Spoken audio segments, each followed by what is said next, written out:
केसी Srivastava, editor, खबरी post news. हमारे studio में आज एक ऐसे मेहमान आए हैं जो भारतीय जनता पार्टी के जिला महामंत्री भी हैं और इन्हें भारतीय जनता पार्टी ने जनपद चंदौली नगर निकाय की एक बड़ी जिम्मेदारी दी है। आइए हम इनसे स्वतः जानते हैं कि इन्हें कौन सी ऐसी जिम्मेदारी दी गई है जिस पे पूरा भारतीय जनता पार्टी के 3 नगर निकाय और 1 नगर पालिका का वर्चस्व निर्भर करता है। उमाशंकर। मैं उमाशंकर सिंह, चुनाव जिला संयोजक, भारतीय जनता पार्टी जनपद चंदौली, जिला महामंत्री भाजपा जनपद चंदौली। आप चुनाव जिला संयोजक नगर निकाय जनपद चंदौली का आपको बनाया गया है। एक चीज मैं जानना चाहता हूं कि क्या पूरे 3 नगर निकाय, नगर पंचायत और 1 नगर पालिका की सारी जिम्मेदारी आपके पास है या आपने पर्टिकुलर उसको डिवाइड किया है अलग अलग सेक्टरों में? मेरे ऊपर संगठन ने 3 नगर पंचायत और 1 नगर पालिका जनपद चंदौली के 4 नगर निकाय की जिम्मेदारी सौंपी है, लेकिन संगठन के द्वारा ही तीनों नगर पंचायत सैयद राजा, चंदौली, चकिया और दीनदयाल नगर पालिका में 1-1 संयोजक बनाए गए हैं, 1-1 प्रभारी बनाए गए हैं। संयोजक अपने स्थानीय जिला के हैं और प्रभारी पड़ोसी जिला के हैं। यह बड़ी अच्छी बात है कि जो प्रभारी बनाए गए हैं पड़ोसी जिले के, जिससे निष्पक्षता पे कोई सवाल नहीं उठ पाएगा। एक चीज मैं आपसे जानना चाहता हूं कि जितने भी नगर निकाय में आपके यहाँ पार्टी प्रत्याशियों की लंबी फेहरिस्त है, जैसा कि बताया जाता है, आमतौर पर कहा जाता है कि भारतीय जनता पार्टी में परिक्रमा बड़ी करनी पड़ती है, उसके बाद ही किसी को टिकट दिया जाता है। तो इस पे आपका क्या कहना है? लोकतंत्र में लंबे लोगों की कतार होना, लड़ने के लिए मांगना, यह एक राजनीतिक दल के लिए शुभ संकेत है। और मेरे यहाँ परिक्रमा नहीं होती है, बल्कि संगठन और कार्य के आधार पर चयन होता है। आप किस प्रकार से इस बार नगर निकाय में प्रत्याशियों को चुनने का कार्य करेंगे? मेरे कार्यकर्ता 24 घंटा हर कार्यकर्ता एक दूसरे के विषय में जो है सोचता है, विचार करता है, परिवार की तरह चलता है। और जो प्रभारी बनाए गए हैं, जो संयोजक बनाए गए हैं, यहाँ तक कि वार्ड स्तर पर 65 वार्ड है पूरे जनपद में, 65 वार्ड में जो हमने संयोजक बनाया है, 65 वार्ड में हमने प्रभारी बनाया है। 1-1 लोगों की निगाह लगी है और 1-1 लोगों के सम्मान को देखते हुए उनके वार्ता करने के बाद प्रत्याशी चयन किया जाएगा। एक चीज आप बता सकते हैं, यहाँ पे देखा गया है कि चकिया नगर पंचायत में आपकी पार्टी लगातार पिछले 4 बार से चुनाव हार गई है। इस पे जबकि ऐसा लगता है कि आप जीत रहे हैं, उसके बाद ही हार जाते हैं। इस पे क्या आपका कहना है?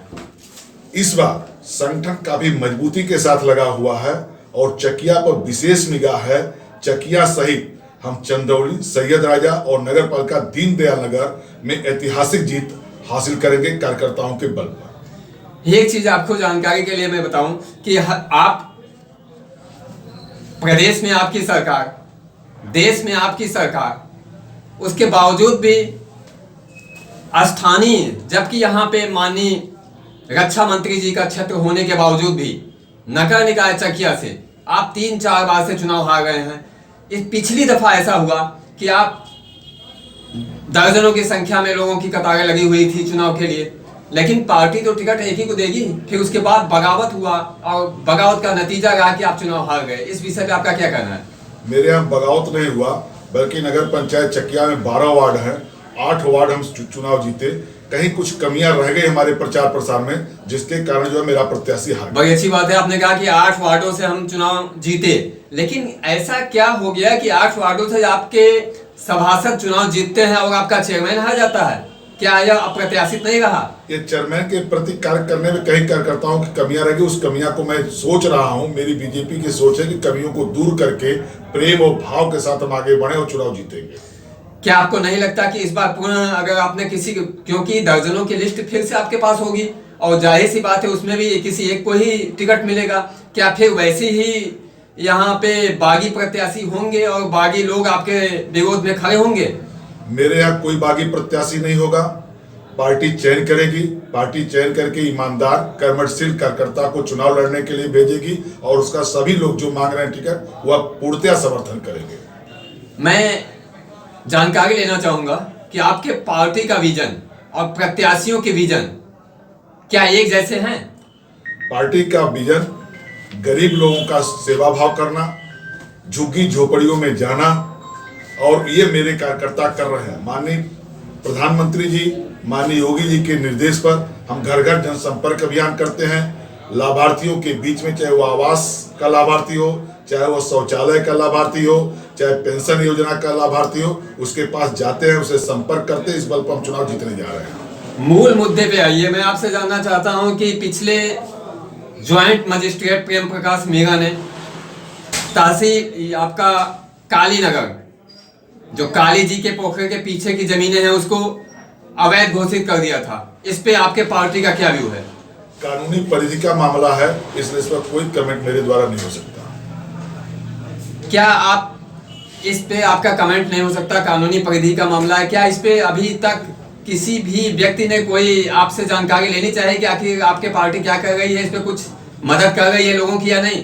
उस काली महल में मैं भी रहता हूं और कानून की परिधियों को मैं समझता हूं, और जनता का सहयोग करने के लिए भाजपा का कार्यकर्ता और कानून की दृष्टि से मैं भी तैयार हूं। सबसे बड़ी चीज, सबसे बड़ा सवाल कि महंगाई इतनी तेजी से आपकी पार्टी में बढ़ रही है, निश्चित रूप से दाल रोटी जुटाना भी आम नागरिकों को महंगा पड़ता जा रहा है, और ऐसे में आप कहां से उम्मीद करते हैं कि पार्टी के कार्यकर्ता के रूप में या पार्टी के इस गणेश परिक्रमा के साथ साथ जो प्रत्याशी है वो सबकी मांगों को चरितार्थ रूप में पूरी कर पाएगा? देखिए, गणेश परिक्रमा तो मेरे दल में नहीं होता है। दूसरी बात, जहाँ तक महंगाई का सवाल है, महंगाई नहीं मैं मानता हूँ। तीसरी सवाल कि कोरोना काल के दौरान मेरे भारतीय जनता पार्टी का एक एक कार्यकर्ता गरीबों के बीच में पहुंच करके उनको भोजन उपलब्ध कराने का कार्य करता था, और दवा की आवश्यकता पड़ती उसे उपलब्ध कराने का कार्य करता था, चिंता करता। अन्य दल के कार्यकर्ता सड़कों पर दिखाई नहीं देते थे। ये बड़ी अच्छी बात है कि आपके पार्टी ने कोरोना काल से लेके अब तक बहुत सारी चीजें की हैं। मैं एक जानकारी आखिर आपसे लेना चाहूँगा कि पार्टी का जो विजन रहा है कि गरीबों की, जनता की सेवा करना, और जैसा कि देखा गया है कि आपकी पार्टी का मिशन है और विजन भी है कि निचले तबके के आखिरी व्यक्ति तक न्याय पहुंचे। क्या यह वास्तव में पहुंच रहा है? एकदम न्याय पहुंच रहा। आप गरीबों के बीच पहुंचिए, झुग्गी झोपड़ियों के बीच पहुंचिए। जो आवास पाया है, जो शौचालय पाया है, जो मुफ्त में राशन पा रहा है, वह सीधे कहेगा कि मैं आदरणीय योगी जी का, आदरणीय मोदी जी का जो है स्वागत अभिनंदन करता हूँ। बड़ी अच्छी बात है। आपको हमारी खबरी के स्टूडियो में आने के लिए बहुत बहुत धन्यवाद उमाशंकर भाई। मैं पुनः एक बार आपसे उम्मीद करता हूं कि जैसे ही यहाँ पे सीट आएगी, क्लियर होगा कि यहाँ पे नगर निकाय में किस तबके के प्रत्याशी को खड़ा किया जाएगा। मैं पुनः एक बार आपसे निवेदन करना चाहूँगा कि एक बार मैं आपका पुनः इंटरव्यू चाहूँगा इस खबरी के स्टूडियो के लिए। पुनः मैं आने का प्रयास करूँगा, और आज जो आपने आमंत्रित किया इसके लिए आपको बहुत बहुत धन्यवाद देता हूं।